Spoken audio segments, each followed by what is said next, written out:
The first of the three men that died less than 100 years ago, after today, is Herbert Sidney Chandler. He was born in Richmond, to the son of an ironmonger's porter. He was known by his middle name, Sidney, especially when he was young, and his brother was also known by his middle name. They grew up in Eaton Street, at Towers Cottages, Eaton Street, Richmond, and he swapped Towers Cottages for Tower House in Epsom when he grew up. He became a groom, and he lived in the stables of Tower House, which used to stand on the corner of Ashley Road, where the Epsom Arts College is today. It gets its name from a grand tower in the middle of it, sort of a 19th century Gothic style architecture. He lived probably in a loft above the stables there, working as a groom and a coachman. And the family have a photo of him, a very early photo of him, on Epsom Downs on his horse, wearing his very smart groom's outfit and presumably attending a race meeting or a horse show. It's one of the very few photos that we have of any of our men actually doing their usual day-to-day jobs. Most of them are of men in their service uniform. He married Bertha Lindsell, and they settled down in Sutton. He'd probably changed employers at that point, and they went on to have 3 children together, the first of those in Sutton and the other 2 in Banstead. They moved up to Euland's cottages, which stand, 2 of the 3 cottages still stand today, in Park Road on the corner of Euland's Close. And he was probably working as a groom or a coachman for the Robertson Rogers, who were a family of wealthy wine merchants who lived at Euland's. After a couple of years, they moved to Court Road, what's now number 26, but was then number 3 Court Cottages, one of the very few houses that was in Court Road at the time that they moved in. One of the oldest photos we have of, non-professional photos we have of Banstead, is of the house that they live in, probably taken in the 1890s or the early 1900s by a family that also lived in Court Road. They had their 2 final children there, and they were baptised here at All Saints. This change of address to Court Road had come with another change of job. Times were changing very quickly at that point, and many of the grooms and coachmen were becoming chauffeurs. Horses and carriages were going and being replaced by cars. And he became a chauffeur, not to a wealthy individual, but to a doctor, Dr. Caton, presumably, who lived round the corner in Avenue Road. Driving was a very rare skill. There were only about 24 men in Banstead, and they were all men in Banstead that could drive at that time. We do know 2 women, the first 2 women we know of that could drive, learned how to drive during the war. One drove ambulances in France, and the other was a chauffeur in London. But these 24 men were the only ones that could drive at the time. Most of them worked for big households.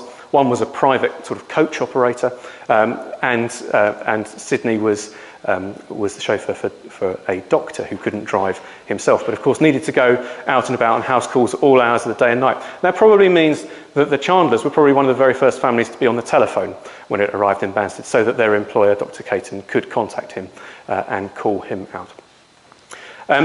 We had a large number, when we went to war, the Army Service Corps was a lot more mechanised than you're probably thinking it is.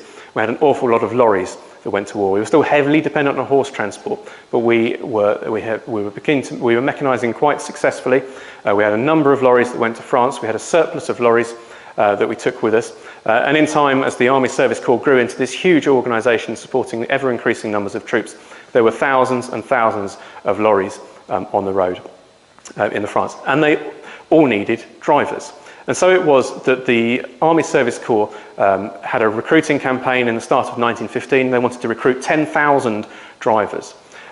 They wrote to every owner of a motor car who was a member of the AA or the RAC, and they asked them to release their drivers for the good of the war effort. They encouraged them to train up maybe an elderly coachman to take their place temporarily, to promise their chauffeur to keep his job open. Some of these people were wealthy enough that they could continue to pay their chauffeurs wages. As well as this pressure from the employer being directed on the man was being tempted to join up by the adverts that were being placed in the press, advertising the exciting nature of being a driver for the army, and the fact that it wasn't at all dangerous, and that you got a nice uniform, and that the pay was actually very good. They got sort of technical pay over and above army pay, and also emphasising separation allowances as well. Don't worry about your wife and children. They will be taken care of by this extra separation allowance that you're going to be paid. And it was an enormously successful campaign. We know of several Banstead chauffeurs that joined up as a result, and Sidney Chandler was one of them. He joined the Army Service Corps. He trained as a driver with the Army Service Corps Mechanical Transport Division, and he went to France in 1916. We don't really know what happened to him until the time of his death, but we know in 1919 he was working for a heavy repair shop of the Army Service Corps. We'd taken all these lorries to France, and ever-increasing numbers of lorries going in, and we'd taken mobile workshops that were to support these lorries in the field, but they were very, very quickly overwhelmed with the number of repairs they had to do. They were really only for doing light repairs, and of course if a lorry gets hit by a shell, then it's going to take more than a light repair and more than a few hours to be repaired. The plan had been that the Army Ordnance Corps, who looked after all the really heavy machinery, would look after these lorries too, but none of them were really familiar with the Army Service Corps lorries. They didn't know what to do, and so the ASC had to set up its own heavy repair shops. It set up 3, one in Paris, one in Rouen, one in Saint-Omer. We were very mechanised, but hardly at all standardised. We had about 20 different makes of lorry in use, as well as several makes of cars and motorbikes and many different bicycles. And so each of these 3 big workshops each took care of a certain set of makes and models so that the men could specialise, and all the specialised tools and equipment that that particular make needed would all be in one place. Lorries would arrive by rail. They'd be assessed whether they were just fit for the scrap heap, in which case they'd be completely stripped down, all the component parts removed for recycling and for reuse and refitting, or whether they would be repaired. If they were to be repaired, they would be split in 2. The body would go to a body shop. The chassis and the engine and everything else would go into the heavy repair shops, engine works and chassis works. The chassis would be thoroughly cleaned, completely stripped down into all its component units and assemblages. They'd all be inspected to see if they needed to be repaired. Everything that needed to be replaced would be replaced. Everything that needed to be refurbished would be refurbished. They would then bench test the engines to manufacturer's specifications, reassemble it, and then start driving it around. Run an engine test outside with a fully assembled chassis, and then they'd put a test chassis on it, basically pallets on the back of it, which they put giant weights on the back, basically to load it up to its maximum carrying capacity. And then drivers like Sidney Chandler would take them out on the road. They'd take a lorry out on the road for 10 kilometres or something like that, up a steep hill at usual operating speed, and they'd make observations as they went about how it was handling, whether the gear changes are all smooth, are the brakes working, all these sorts of things. They'd stop halfway through, they'd inspect the brakes, check things weren't locking up. So more of a technical job than just normal driving from A to B. And then they'd return it back to the works where it'd be inspected again and then accepted for reissue as new. And some of the repair jobs on these were so good that they were indistinguishable from as new. He was working presumably at the Rouen heavy repair shop after the war. The men were beginning to be demobilised. The shops would be closed in the middle of 1919. Of course, the armistice was just a truce. Peace wasn't signed until June 1919. So it was only when everyone had signed on the dotted line that all of these men could be returned. The veterans of 1914-15 had priority for going first. Men that had gone out a bit later, like Sidney, would have been waiting around potentially for quite a while before they got home to their families. His family had just left the area. They'd moved down into Sutton when he went away. And they had good news. They were waiting for his return. He was going to be home soon.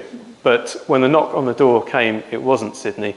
It was the telegram boy with bad news. He had died in a train accident, it seems, aged 43 on St. George's Day in 1919. All was not quite as it seemed, however. The train accident seems to have been something of a white lie to cushion the blow to the family, because for reasons that we don't know and cannot know, I don't think, Sidney died from self-inflicted wounds in Rouen. He's buried in the Saint-Sever cemetery extension with 2 other of our local men.